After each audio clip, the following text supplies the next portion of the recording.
hope I can live up to that introduction.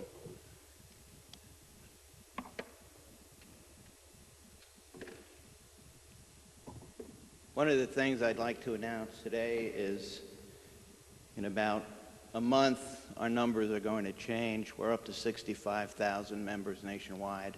So we've really been moving forward in the last year. I want to thank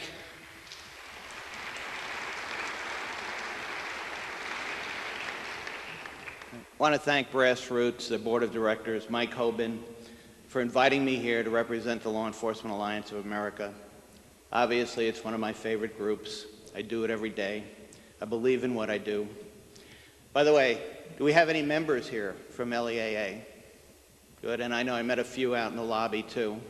So I appreciate those memberships, and hopefully everybody certainly thinks about joining and supporting the cops that are out there fighting for everyone's rights. And those of you who read Guns and Ammo, you know that picture that's in there in my column? It's not me. So this is me.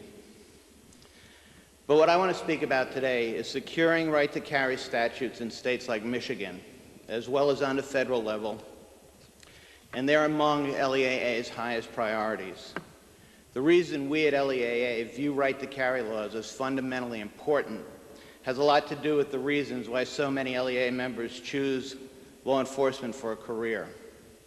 At LEAA, we believe that you, the individual, are responsible for the protection, safety, and welfare of yourself and your family.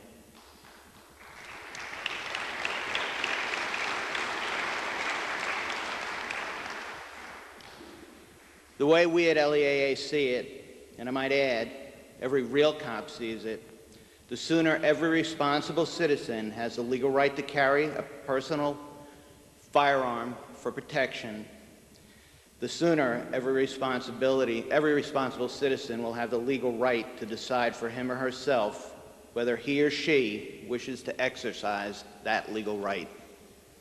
The better for them, for their communities, and for law enforcement as well.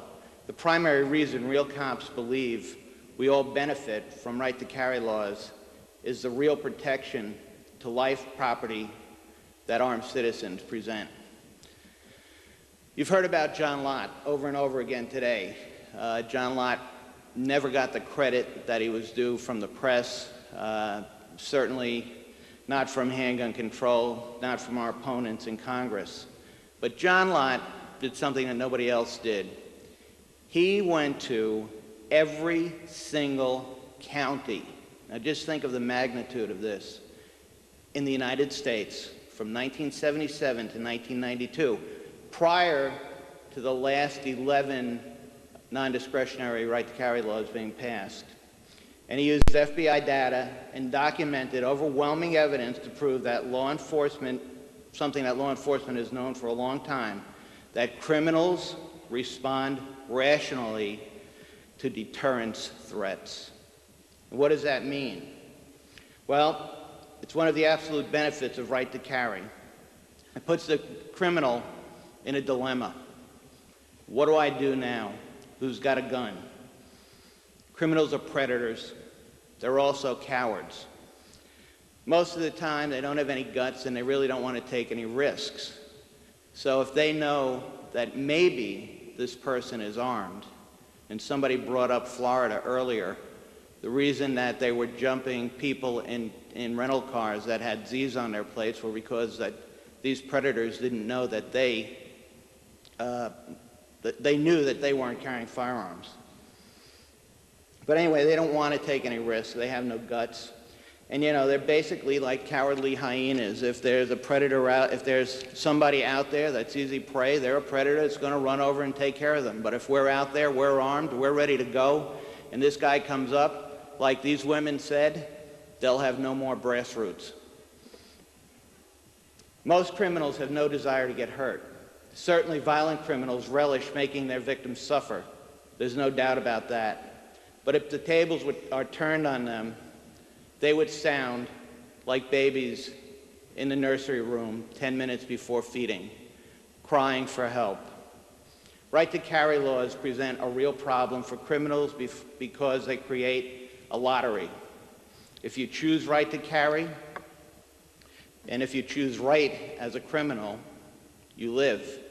But if you choose wrong, bang, you're dead. Your last memory is a muzzle flash. In short, right to carry laws make the potential penalty for criminal behavior demonstrably higher. LEAA's track record on this issue, from Virginia to Texas to Colorado to Nebraska to Kansas to Ohio and Michigan and throughout the nation, north, south, east, and west, allows me to easily show LEAA's dedication to this vital, life-saving, crime-halting issue. As the executive director of LEAA, I've traveled throughout the United States, testifying literally in every state where this bill has passed in the past 3 years and where it hasn't passed, including Michigan. I've given countless interviews with the press, met with numerous legislators, grassroots groups, and spoken before many, many public forums. Multiply my hundreds of hours and days and weeks that I personally spent doing this by that of the LEAA staff, directors, regional representatives, and members who have equaled or surpassed my time and have some idea of how important right to carry legislation is to LEAA. Inevitably, everywhere right to carry is mentioned, I get someone who asks me the same question. Why would a cop be supporting right to carry? They're amazed because they hear the crazy things that are out there, that cops believe that a citizen with a gun becomes a criminal. Well, we know that's not true. And out of that 65,000 members that we're going to have, about 80% of them are law enforcement officers or are retired law enforcement officers. They know that people do not become predators because they have a firearm. Another question that I get asked is, do cops want to carry firearms because they're elitists and they don't want individuals to carry firearms for the same reason, because they think they're the only ones that are supposed to? Well, again, I go back and say, we've got 65,000 members that say that's not true. I'm still a cop at heart. I know from firsthand experience, from confronting armed criminals, the fact that many criminals are armed and cause much fear, destruction, and harm in our communities leaves a lot of journalists, politicians, and other clueless individuals to assume that the logical position on for law enforcement on right to carry laws should be negative. They truly expect law enforcement to line up with groups like Handgun Control and oppose right to carry laws and oppose law-abiding citizens having that ability. I'm no different than any other cop, and I'm here to tell you that that assumption is simply wrong. Guns have nothing to do with forcing a person to commit a crime. They may give a cowardly criminal a temporary set of testosterone-producing equipment, but the decision to commit the crime or walk the straight and narrow line ultimately depends on the person, not on their accoutrements. I don't buy the misconception that if you are a responsible citizen, that a handgun's going to make you a criminal, as I said before. Again, I think that John Lott proved that what I'm saying is true. An armed citizen is more likely to defuse a potential violent situation than to escalate that situation. And most real cops agree with me. And I use the term real cops a lot, as you'll see. I use it to distinguish between the men and women who are dedicated to serving their communities by enforcing our laws, as opposed to those who wear the uniform and the badge, but whose loyalties are not to the people or to the law. Their allegiance is to the political bosses who can help them advance their careers. Real cops are public servants, not public flunkies. Real cops trust the public. They can tell who's a criminal, who's a con man, and who's an honest, responsible, hardworking citizen. Virtually every single legitimate survey done on working cops in the last 5 years say that the rank and file street cop not afraid of the citizen who carries a gun. They're afraid of the cop killer criminal. Even top law enforcement officials who didn't support right to carry when right to carry passed in their state changed their minds. Commander Steve Jones from the Orange County Sheriff's Department in Florida, where right to carry passed in '87, and you've all heard about Florida. I think they were up to over 400,000 now, carry permits. He said, when we first started talking about it, most of the law enforcement was anti-concealed weapons. Now, we're for it. It's put guns in the hands of the good guys instead of the bad guys. And that's where we want them. And Colonel John Wilson, Director of Public Safety in Texas, where right to carry only passed in '95 and I think was implemented in July of that year, said, "It has impressed me how remarkably responsible permit holders have been." These are public retractions from top law enforcement officials admitting that right to carry works. They had to admit the truth because it's visible. People did not go crazy when they had the right to carry, when they went out and got their firearm for self-defense. The bottom line is that real cops know the foundation of the laws we swear to enforce are based in our Constitution. That includes the Second Amendment, our most important amendment. Real cops know that armed, responsible citizens present no danger to themselves, their families, their neighbors, or their communities. Armed, responsible citizens are no threat to law enforcement. Real cops know right to carry laws make their job easier because the criminals are less bold, less prone to practice their felonious trade wherever potential penalties outweigh crime's rewards. LEAA is an organization of real cops, real citizens, real crime victims.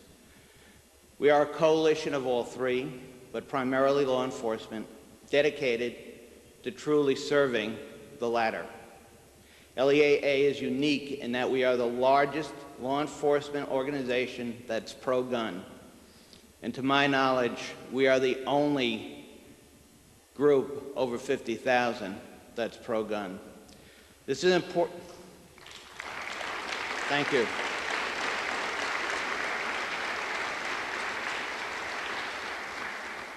As Shemaine said, and the lady prior to her, this is very important. Public opinion counts, and cops frame that public opinion.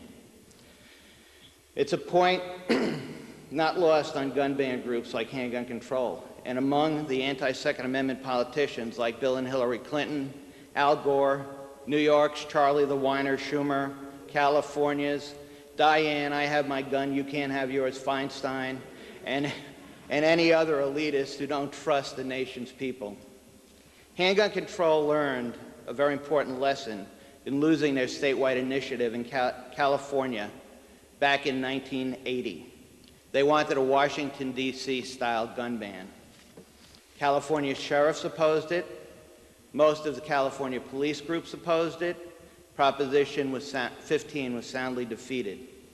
Today, as I stand here talking to you, LEAA is involved in a fight in California, assisting the NRA to defeat several extremely restrictive new laws, one that just passed both houses, and an initiative which is also extremely restrictive in the state of Washington.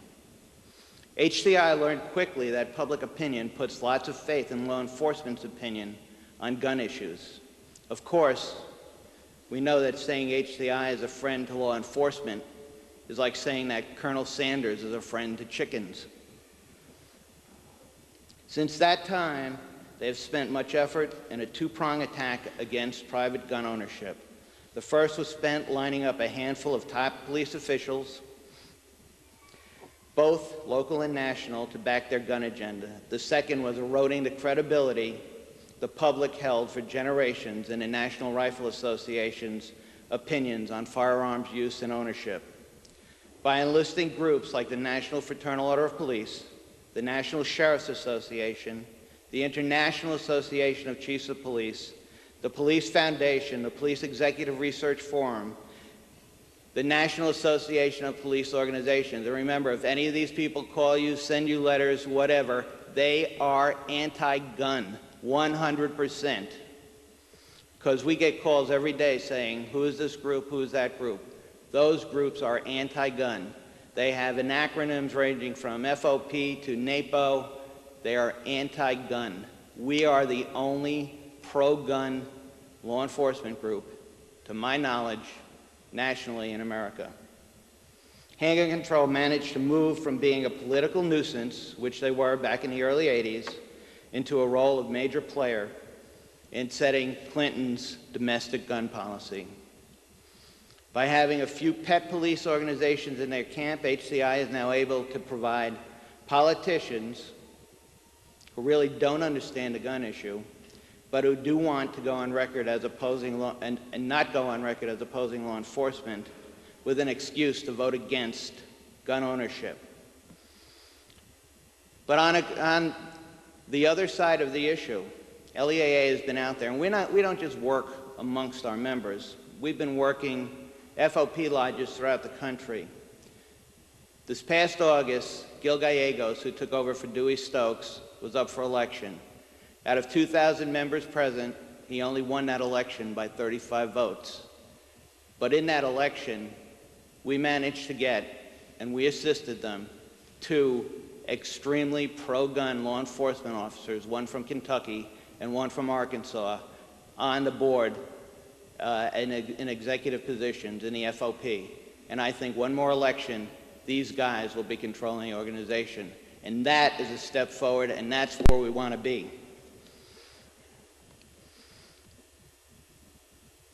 The best way that HCI has accomplished what they want to accomplish is they've been undermining all of the gun organizations' credibility with the public. And that further enables them to enlist fence-straddling politicians by creating the perception that grassroots gun people don't exist, that people that believe in the Second Amendment don't exist. And what Shemaine said is every week, you should be writing a letter, making a phone call, maybe every day. Watch your local papers, watch your national papers. You may not get a response to the first one, you may not get a response to the 10th one, but don't give up. Keep the word out there.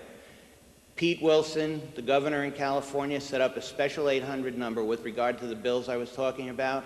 He is getting 300 calls a day to veto the bill that just passed and the 2 that may wind up passing the legislature. 300 calls a day that are pro-gun. That's what we need to do, and that's what we need to keep on doing. The third element of HCI, which solidified their unholy Second Amendment alliance in this political phenomenon with Bill Clinton, is that Clinton has the ability to give research grants to all of the groups I just mentioned. He's given millions and millions of dollars to these groups over the last 5 years. I mean, this is worse that he's doing this. It's worse than the red Chinese dollars that went into the White House campaign. It's worse than Al Gore getting money at the Buddhist temple. Do you know why it's worse? Because the dollars that are going into these campaigns are your tax dollars. They're not coming from anywhere else. They're coming from you and I. That's why it's worse. And that's why we've got to protest. Given today's political and public opinion realities, it's vital that pro-right to carry activists educate where necessary Enlist local and state law enforcement at every opportunity. Even if you're not a cop, you should go down to your police station. Call me at LEAA, I'll send you a box of magazines. Go down and recruit them. Talk to them. It takes a little while. We cannot have perfection overnight. As HCI says, it's a first step. Get in the door. The second step is get one of them to join. Once they start talking amongst themselves, you'll be surprised how many people join and how fast they join. I want to bring up an incident that happened in New York. A law enforcement criminal, I call him, brutally sodomized a prisoner in one of the precincts in New York City recently. And if the cops found guilty, he should be punished to the full extent of the law. But yet, we let Bill Clinton and the Congress, Republicans or Democrats, sodomize law-abiding gun dealers every single day. And you know what? When we poll the public, what they say, Bill Clinton has a 63% approval rating. So we know that we're getting it a lot worse than that poor guy in New York got it. And we've got to stop that.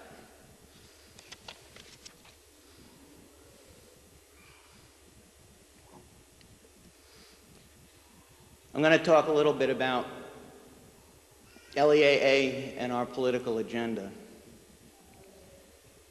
Today's Florida U.S. Representative Cliff Stearns has a national right to carry bill called H.R. 339, which is reciprocity.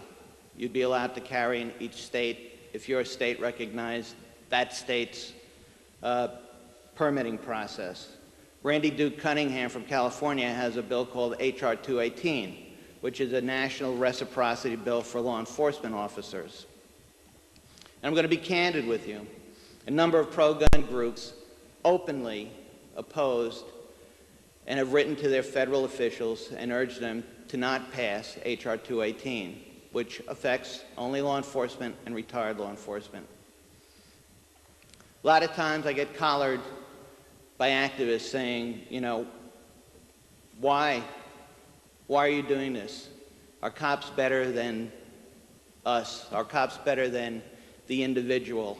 Are cops better than my wife, my children, that they should be able to carry nationally, and you're not fighting for us to do that, you're fighting just for cops? And I'll tell you, it's very, very hard to not just say you're wrong and go further than that. But certainly cops have no more rights than any other citizen. That's not the issue. Certainly a cop's life is no more important than the life of any other citizen.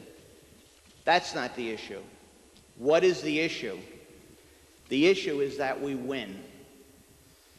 Unless and until this nation elects a Congress where every representative and senator is a life member of the NRA, GOA, grassroots, LEAA, whatever, and even that, which we saw during the Lautenberg Amendment vote, sometimes doesn't mean anything, because these people will just vote because they think they get a free one in, even if they're on our side.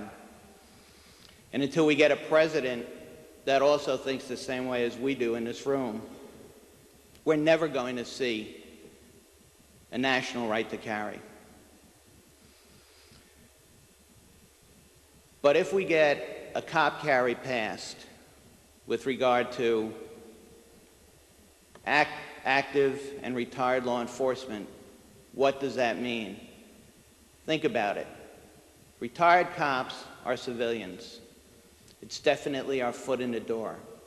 Our bill is included in the Stearns bill, which would allow everyone reciprocity. We're going to fight to get these bills passed. We want you to help us fight. We want you to help us get 339 passed, H.R. 218 passed.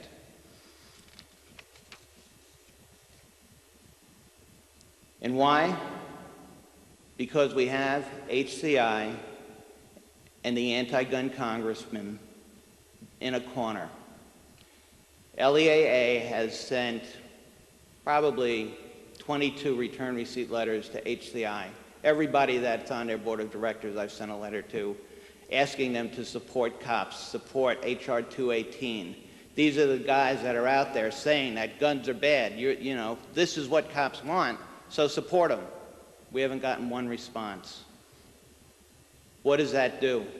It starts to drive a wedge between anti-gun cops and HCI.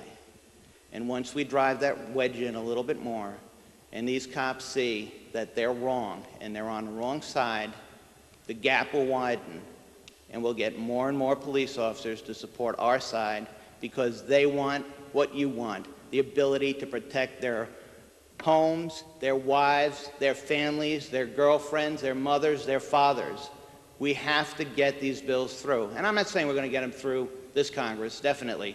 Right now, leadership, everyone is afraid. Nobody's making a move. We need some big changes. Again, Republican or Democrat, there is nothing going on in Congress except later on I'll tell you about one bill that we have to definitely watch, but nothing is moving that's going to be positive for us. But our wedge campaign with regard to cops and HCI, I believe, is working. We've gotten 28 FOP lodges from across the country to sign on to H.R. 218 and come out in favor of citizens' right to carry. It's a very rational approach, and it's an approach that doesn't really hurt anyone. It can only benefit us. Also, under H.R. 218, just for those of you who get nervous that cops might have the ability to carry and you won't, it gives no law enforcement authority to police officers outside their jurisdiction. And they have zero powers when they're traveling as retired officers. They are citizens, and that's the point that we want to drive home. Even if the bill passed and retired police officers were in there, we would have the perfect vehicle for a class action lawsuit and say, they are citizens, I'm a citizen, I have the right to carry. There'll be no difference between cops and responsible gun owners.